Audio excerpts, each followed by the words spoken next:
Tuesday, April 29th. The streets of Saigon, usually jammed with traffic at the morning rush hour, are quiet. The attack by communist aircraft at Saigon's Tan Son Nhut airport the day before has prompted a 24-hour curfew. And the only people on the streets are ambulance drivers and policemen. With communist forces only a few miles from the center of Saigon, the order to evacuate American nationals is given. Americans and citizens of third countries who have been guaranteed space on the airlift gather at assembly points for the bus ride to Tan Son Nhut Airport. But the buses have to be abandoned when helicopters at Tan Son Nhut come under fire from both communist and South Vietnamese troops. Heavy shelling at the airport destroys planes on the ground, and American Marines are killed by rocket fire. Journalists filming the action from the roof of their hotel see a South Vietnamese helicopter shot down near the grounds of the presidential palace. At least 10 people die in the crash. The American ambassador, Graham Martin, took personal control of the evacuation.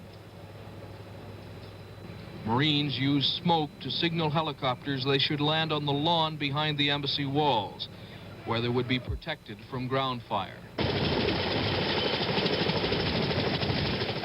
For the frightened civilians, the first few hundred feet were the most dangerous.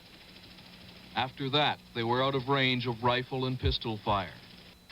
The hardest part was the waiting. Many people said it was unnerving to be waiting for a ride to safety and to be hearing fighting all around you.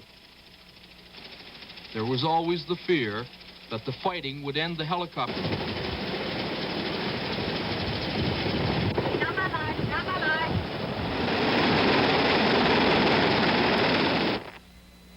Those South Vietnamese not lucky enough to have been chosen for evacuation defied the curfew and stood outside the embassy gate, begging for a seat on the helicopters. Many of these people have relatives in Canada. Some carried visas issued by the Canadian Embassy in Saigon. But for most, it wasn't enough to get them a ride out.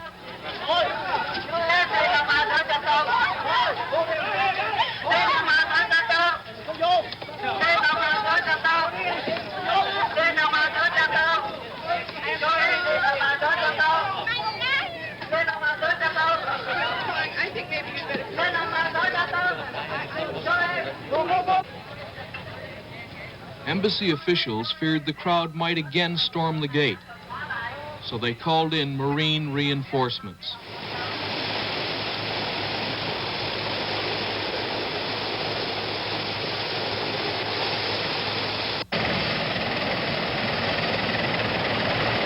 The tension mounted as more and more Americans arrived in the compound and began the nerve-wracking wait for a way out.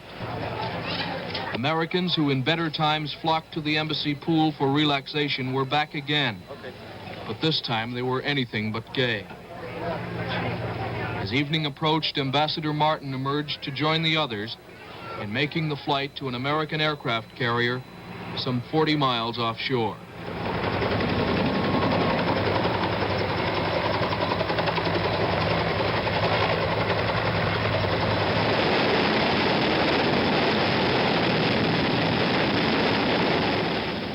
More than 80 helicopters shuttling people out to the carriers.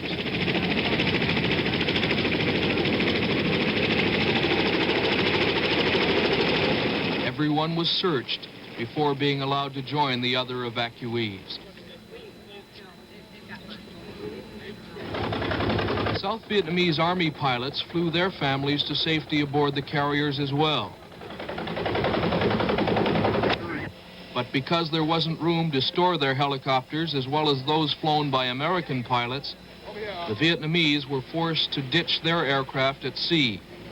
The pilots were picked up by American Navy rescue boats.